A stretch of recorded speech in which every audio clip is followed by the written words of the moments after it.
Good morning, YouTube. Got another bridge update and it's really looking good now. Check this out.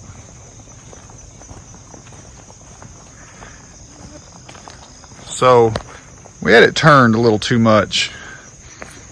We've been able to get it turned around there where we want it. Now we just got to pick this corner up a little bit and level it off.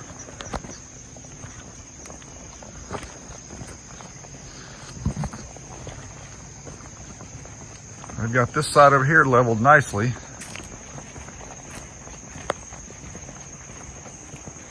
And set on these two big old boulders here.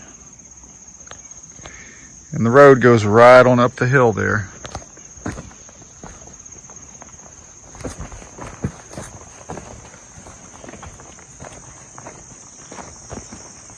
As you can see, it goes up the mountain. So we're going to take all this brush out and make it to where it comes right down through here and right over there across that bridge.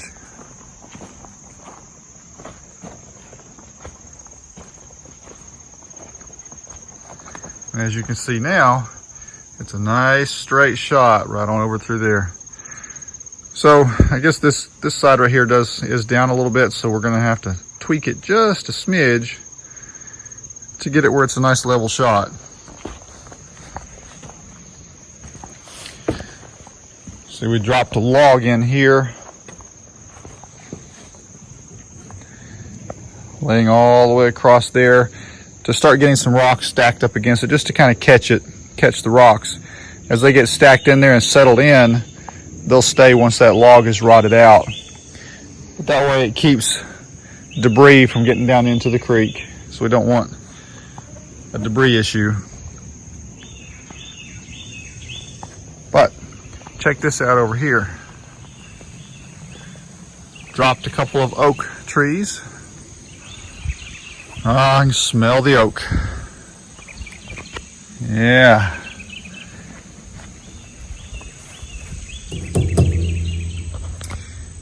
Need to run these blades out to somebody in the Mennonite community that can sharpen them.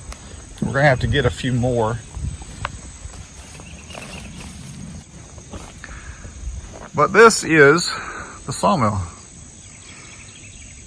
It's nothing fancy. It's a homemade outfit. But my son has done some significant modifications to it here just recently.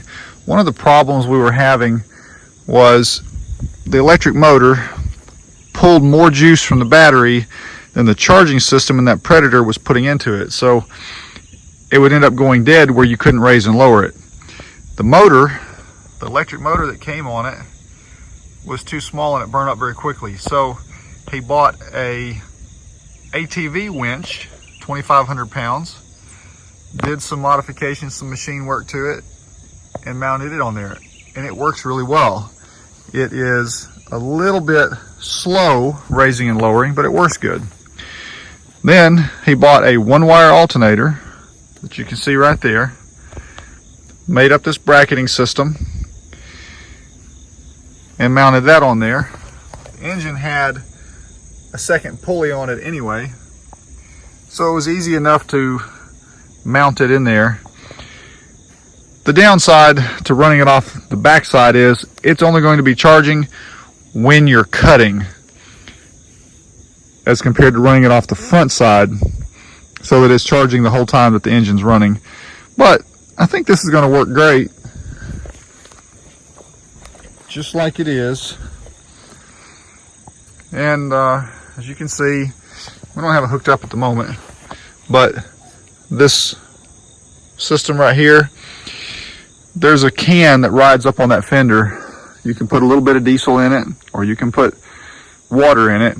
When you're cutting something like pine with a lot of sap in it, it really gums the blade up. It actually sticks. You can see some stuck on that blade surface. So if you have a little bit of a dribble of water or diesel or something that will help cut that, it keeps this blade cutting straighter, keeps it clean. These little heads are completely adjustable, just like on a wood miser mill. And it's amazing how well it works. It's not an automatic feed. You have to manually push it through the log, which isn't that hard. That's what this bar is for. You know, one hand. It rolls easily. Not quite that easy when it's cutting.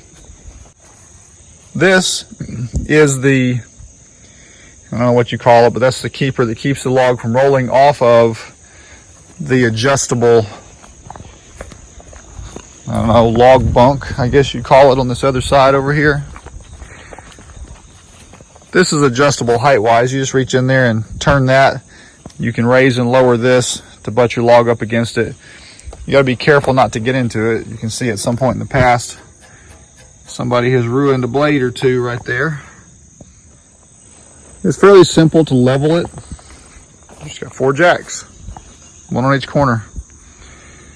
So it's a real basic mill, but as you can see, it does the job. So we're getting ready to drop a bunch of these oak trees that are down here in the bottom. We'd like to have all this turned into pasture anyway. And going to cut some lumber to build the bridge. Thanks for watching the latest update on Dry Fork Creek Ranch. We'll see you next time.